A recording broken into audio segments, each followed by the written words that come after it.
शर्मा जी, हमारे नगर निगम में एफएसएम सेवाओं में क्वालिटी अश्योर करने के लिए मैं आपको बधाई देता हूँ। आपके आंकड़े भी यही दर्शाते हैं कि यह सेवा बेहद बढ़िया तरीके से चल रही है। क्या आप हमें बता सकते हैं कि अच्छी गुणवत्ता वाले एफएसएम परियोजनाओं को लगातार कैसे बनाए रखा जाए? अब मुझे समझ में आया। सर्वप्रथम हमने 16 क्वालिटी सूचकों को उनके साथ जुड़े हुए क्वालिटी बेंचमार्क के साथ समझा। इन सूचकों के माध्यम से एफएसएम वैल्यू चेन में नागरिकों, ट्रक ऑपरेटर्स, एफएसटीपी ऑपरेटर्स और स्वच्छता कर्मियों की अपेक्षाओं को सम्मिलित किया जाता है।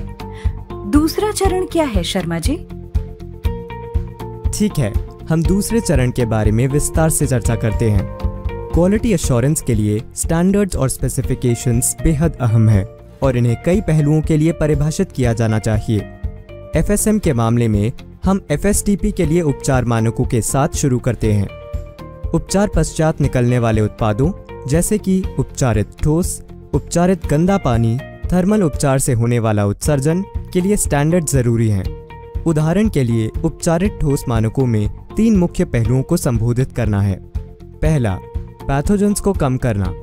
पैथोजेंस की मात्रा को कम करना ताकि श्रमिकों और किसानों द्वारा ठोस अपशिष्ट को सुरक्षित रूप से उपयोग किया जा सके और सार्वजनिक स्वास्थ्य को होने वाला खतरा कम से कम हो। अगला है वेक्टर अट्रैक्शन रिडक्शन। पैथोजेंस के संचरण का खतरा अधिक होता है यदि मक्खी, मच्छर आदि मल कीचड़ की तरफ आकर्षित हो। इस आकर्षण को कम करना अनिवार्य है। अगला है कंटामिनेंट स्टैंडर्ड्स। बायोसॉलिड में भारी धातु और अन्य प्रदूषकों की मौजूदगी नहीं होनी चाहिए क्योंकि इसे किसानों के इस्तेमाल किए जाने पर यह मिट्टी की सेहत को नुकसान पहुंचा सकता है। शर्मा जी, ये स्पष्ट है कि ठोस माल अपशिष्ट का उपचार विश्व स्वास्थ्य संगठन और अन्य भारतीय स्टैंडर्ड्स के मुताबिक है। उपचारित अपशिष्ट जल और उत्सर्जन मानक से तो हम परिचित हैं ही। हाँ, उपचारित अपशिष्ट जल और उत्सर्जन मानकों से हम सभी परिचित हैं। आइए हम उपचार प्रक्रिया स्पेसिफिकेशंस के बारे में जानें। इसकी शुरुआत होती है उपचार प्रक्रियाओं से संबंधित स्पेसिफिकेशन से। यह सुनिश्चित किया जाना है कि एफएसटीपीज के लिए सही एवं प्रमाणित उपचरण की टेक्नोलॉजी का उपयोग किया जाए।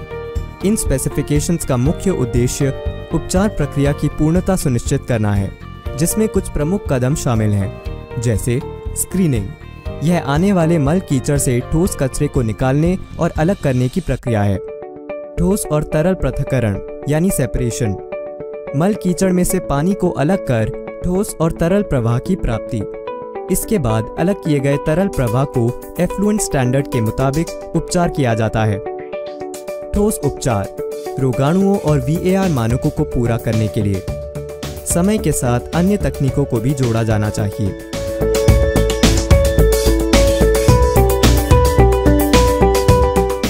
आइए एफएसटीपी के स्पेसिफिकेशंस को जानते हैं। एफएसटीपी स्पेसिफिकेशंस। एक अच्छे एफएसटीपी में कई बुनियादी ढांचे शामिल होने चाहिए जो बेंचमार्क को पूरा करने में सक्षम होंगे। उदाहरण के लिए एफएसटीपी में ट्रक धुलाई यूनिट का होना दूसरे जगह पर प्रदूषण के फैलने के जोखिम को कम करता है और यह ट्रक ऑपरेटरों को एक अहम सेवा प्रदान करता है। एक अच्छी तरह से डिजाइन किया गया रिसीविंग स्टेशन ट्रक ऑपरेटरों के लिए प्रतीक्षा समय को घटाने में मदद करता है। बाढ़ से बचाव के लिए नालियों की व्यवस्था। सुंदर लैंडस्केपिंग एफएसटीपी को स्थानीय लोगों के लिए आकर्षक बनाकर स्वीकृत बनाता है और साथ ही एफएसटीपी ऑपरेटर्स के बीच गर्व की भावना का भी संचार करता है। श्रमिकों के लिए सुविधाएं जैसे कि वॉशरूम, चेंजिंग रूम और स्ट्रीट लाइटिंग एवं गार्ड रेल जैसी सुरक्षा विशेषताएं एक बेहतर कार्य वातावरण के लिए जरूरी है। विस्तार और बजट को ध्यान में रखते हुए यह अतिरिक्त बुनियादी ढांचे एफएसटीपी में एकीकृत किए जाने चाहिए। शर्मा जी, मैं देख सकती हूँ कि ये स्पेसिफिकेशंस 16 सूचकों के अनुरूप हैं। हाँ, ये स्पेसिफिकेशंस सभी क्वालिटी से जुड़ी परिभाषाओं का बारीकी से अनुसरण कर रहे हैं। हाँ सर, लेकिन इसके साथ इसी तरह के और भी महत्वपूर्ण स्पेसिफिकेशंस हैं।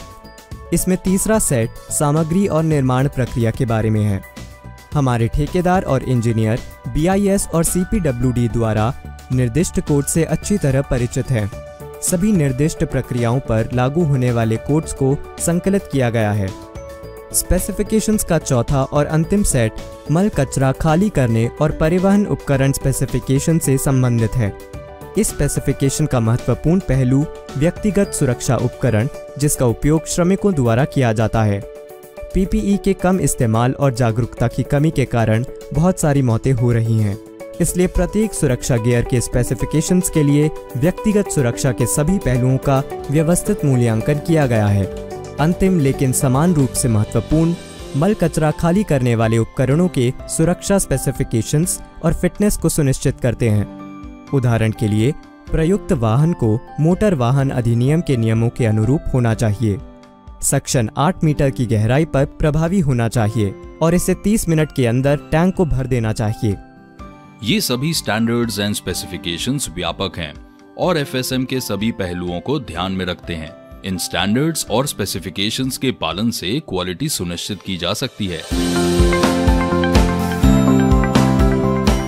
स्टैंडर्ड्स और स्पेसिफिकेशन पर और अधिक जानने के लिए fssmquality.org पर जाकर quality in FSM document download करें।